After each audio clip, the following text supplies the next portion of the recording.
Yanko. Yama Obibia cover the Bakuma TV, so we a hot news and they brought hot news, trending stories, social media, a fresh pan, than a day, the Bremo, our hot news, so and a summer about top also, and as then summer a trouble, ye, our social media, ye, Ababa will be a your friend Gloria Canny, our ye Tracey Boakye a downfall. And I'm Tracey Boakye, Miss Ball same yeah, and Gloria Beckett be say, a month for a nurse and this and the text message, and as a month for now, catching it on to Tracey Boakye for ye now so much is be a live video, catcher Gloria say, or swear Gloria. But it was indirect, or Bonnie indirectly say, or no, all catching, or say, so you're not downful, not say, or be bow, or say. Tunefu and I say Casache Tracy na won jai niema oye na or sir we need you ma catch any papa say nyon na tell you na manidi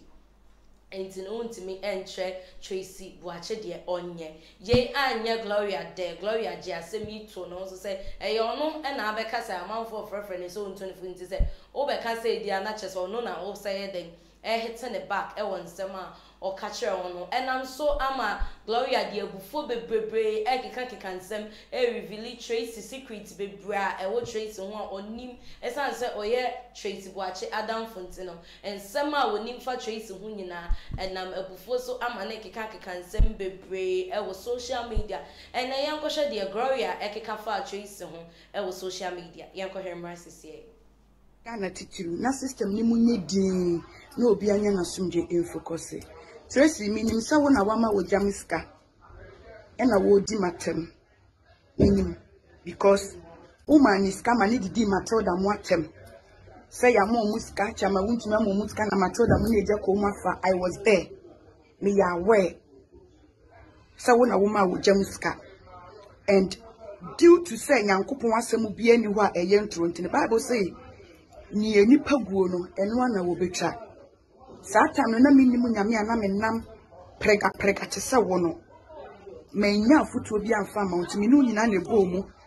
me dempo se wo ye bibi sa se ojam emedidi Matilda mo atem no nko so confusion eye me de enti nde se wama ojam kroneska se ojam emedi matema Tracey enhame and mema na nya wadwen se bia I'm scared. So baba be can you pa me now? Me I may let the cat out of the bag because I want to deal with you from head to toe. Yeah, me be NDC party be affect mu bebre. But I'm very sorry. I'm very sorry. Sebi nkati asai ebe da nkati e bebre mu na mo nyɛ mfiri mu a esaya e kan nyina empanifo bi di be piepiem akesifo bi di be piepiem enseme mu odu be ba abontene but momfa ne saa because ni aba no Tracey sofo na me ne wo ye no mani nwu hu enhame me fa na me ne wo ye no na mennim nyame na mabra boda me nsem se ne mepe na me ne nam bankere te se wa ene ma me ne sofo ne kotwempena ene eba ba mu bibie ni ho anne me gina ha ubetumi aka ame ebe hame ye wo beka bia ye abrabo amabo atwam nyankopon watemu okura no o se onfa ne ma ye atwam embua me fode a na wo nipa de wo kwa eka he ase wahwe nsu agu kuro achi. I'm very proud papa ena wonim eningwase a wodi gu me menyem uton me manfa me mpena nkyere woda menyem kura mambo wa mane da. So say who premier the devil between my legs na me catch us so many mba. And this is pregnant for omofra no mu bisa Ghana one ne advert ne we Ghana Tracey a wato mi kakwa konyem. Nso butimi tena ase. E de menyin san ko share young musician a oba so. Mabusa oda. Egu mani mase mabusa oda. Uwie ye adamfo a wo san akofa no ne nante na akakere ne se me makofa sofo ne na wo mentini abobo ya akora sofo ne ntini amtobi amame wadamfo na ne be kakere me eyo so oba bia no ne be ma wo a wo hwiri si ne konso won ya I'm coming for you me ni wo be wie ne pepepe Ghana for nya Julius Debra na Tracey ne nyam enye Julius Debra ena Tracey Boakye ene ne wo ye ya me so lawyer friend unye bida 2016 yeah election me ma more keys me ye ma miska just to say unye ni person si edeti but me protect you me deny ye me cover o ya na me na ma ho kire mu pa o but man hwe sika me value your friendship. Can you do that? Tracey, can you do that? Men you are mau. Omu yomo kacha me sai. Oneni wo bibi ye. Aden na wonene na mo no nko an ye di susu no. Even Zion Fellows go interview me more than 3 times and me ma cover woto. Tracey, I'm everything that you are not. My yes so bebre and koso e was social media any nyan ye pa esan say Gloria dear enka obi beka say Gloria you be a wa fanyame say Gloria so was satra